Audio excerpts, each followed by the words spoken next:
Hey,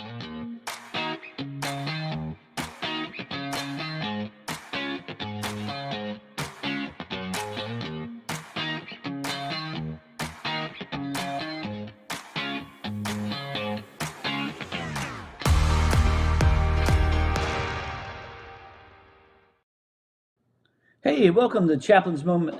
Chaplain's Moment Doctor's Call. Say, why Doctor's Call? Let me remind you, we do Doctor's Call because Jesus said he came for those who were sick. So we go to the doctor to be with because we're sick and we need him. Hey, you heard my doorbell just ring a minute ago. I'm getting a delivery of dog food. I'm surprised my dog isn't barking his head off. But anyways, glad you're here with us today. Here we are sneaking into September. Kids are back to school. Things are rolling along. We're headed to fall.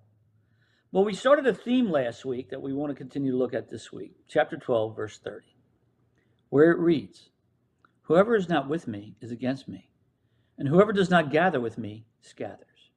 We started this theme last week about either you're with Jesus or you're not.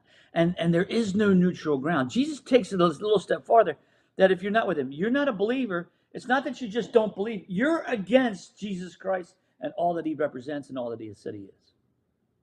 That's the truth. He said it. If you're not with me, if you're not in the fold, it's not that you're sitting outside saying, oh, well, it's a nice day. He says, you're against me. You're his enemy. See, the scriptures say that while we were still his enemy, he still died for us. That's how much he loves us. And he says, who does not gather with me scatters. So gather means you're bringing people in. It's a concept I think the modern day church has forgotten. We are to welcome the stranger, and it's called hospitality.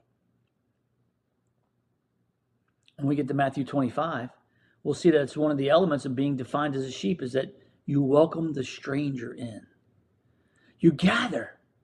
He says, well, if you're not gathering, see, our Western mentality says, well, I'm just not gathering. No, he says you're scattering. He makes a point to say that so strongly that if you're not purposing to gather people to Jesus, you're leaving them on their own and they'll run away. You're scattering. Wow. When's the last time you invited somebody to your church? When's the last time you talked to anybody about Jesus? When's the last time you shared that you're even a believer? When's the last time you had to make a stand for Christ? When's the last time you even prayed for anybody to be gathered into the fold? I was talking to somebody recently and they said, well, John, I don't even know an unbeliever. What do you mean you don't know an unbeliever? In other words, you haven't talked to your neighbor. You haven't walked across the street.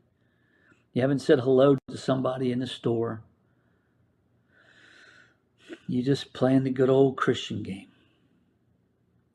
Well, you might be scattering. These are tough words. It's going to get tougher next week. We're going to look at a section of scripture that's really tough. See, Jesus said some tough things. Believing in Jesus isn't a nice Sunday afternoon stroll looking at the cherry blossoms.